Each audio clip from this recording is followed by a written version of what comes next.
The United Nations headquarters, a shimmering skyscraper on the East River, a testament to international cooperation, a really great place to get a hot dog. Yes, amidst the hallowed halls of global diplomacy, one can find a surprisingly decent selection of processed meats. This architectural marvel, this beacon of hope, is where the world gathers to, well, mostly just talk and talk. And occasionally, when the mood strikes, to form a committee, but let's not get ahead of ourselves. This building, with its iconic dome and its air of quiet desperation, perfectly embodies the spirit of the organization it houses. Noble intentions, questionable execution. But hey, at least the bathrooms are clean, probably. Inside, the General Assembly Hall stands as a grand stage where nations voice their concerns, aspirations, and sometimes their grievances. It's a place where every country, big or small, has a seat at the table, and where the power of speech is both a tool and a weapon. The debates can be long, the speeches even longer, but it's all part of the process. Then there's the Security Council chamber, a room where the stakes are high and the discussions even higher. Here, the world's most pressing issues are debated and resolutions are passed or vetoed depending on the day. It's a place of power where decisions can change the course of history, or at least that's the idea. And let's not forget the UN Library, a treasure trove of knowledge where one can find documents, treaties and books on almost every subject imaginable. It's a quiet sanctuary amidst the hustle and bustle, a place for reflection and research. Outside, the UN garden offers a serene escape with its sculptures and green spaces, providing a moment of peace. It's a reminder that even in the midst of global politics, there's always room for a bit of tranquility. So the next time you see that shimmering skyscraper by the East River, remember it's more than just a building. It's a symbol of our collective efforts, our hopes, and yes, our occasional missteps. But above all, it's a place where the world comes together to talk, to debate, and to dream of a better future. The Security Council, the UN's very own internal game of risk. 5 permanent members, each wielding the mighty veto power, ensuring that no matter how dire the situation, no meaningful action will ever be taken. It's like giving a group of toddlers a playhouse and telling them they're in charge of world peace. Russia wants to invade a neighboring country? No problem, just veto that pesky resolution condemning it.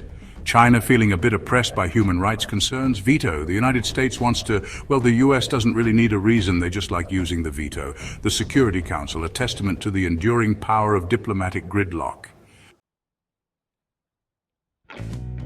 Nothing says we take peace seriously quite like sending lightly armed observers to a war zone with instructions to, well, mostly just observe. UN peacekeepers. They're not here to judge, they're just here to witness genocide, ethnic cleansing, rampant human rights abuses, no problem. The blue helmets are on the scene, ready to meticulously document every horrific detail with the detached professionalism of a bored accountant. Don't worry, they'll get that strongly worded report filed right after their tea break. It's peacekeeping, reimagined as a non-participatory spectator sport. Section 4, bureaucracy, where urgent matters go to get tied up in red tape. Time is of the essence, every second counts, not at the UN. Here, time seems to stretch infinitely, as if caught in a slow-motion replay.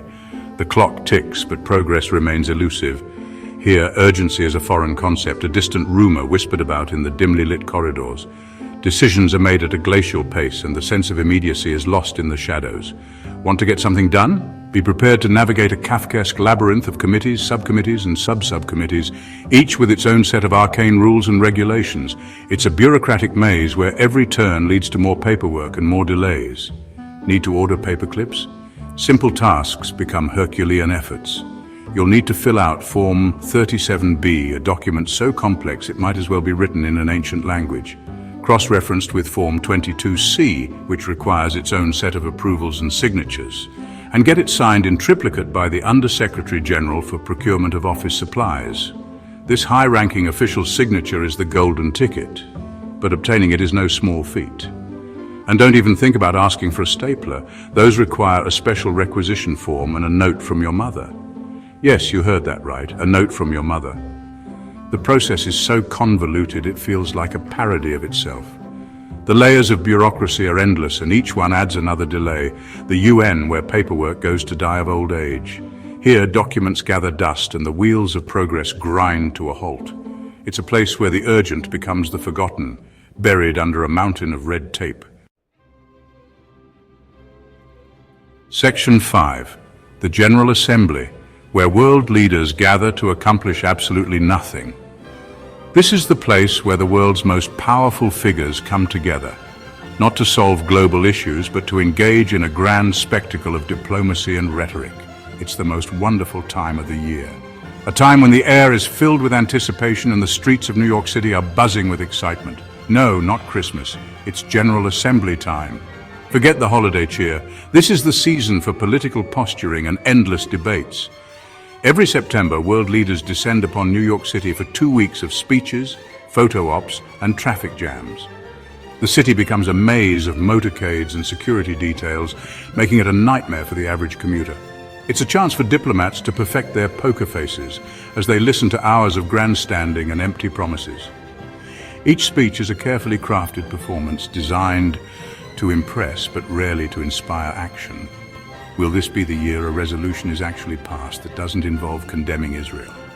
Probably not. The cycle of proposals and rejections continues with little hope for meaningful change.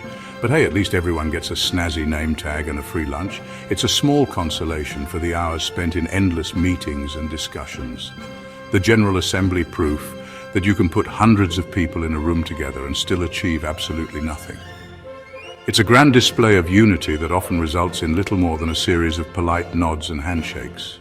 Now don't be as slothy as the United Nations and hit that like button. Let us know what you think of them in the comments, and make sure to subscribe to the True World Order.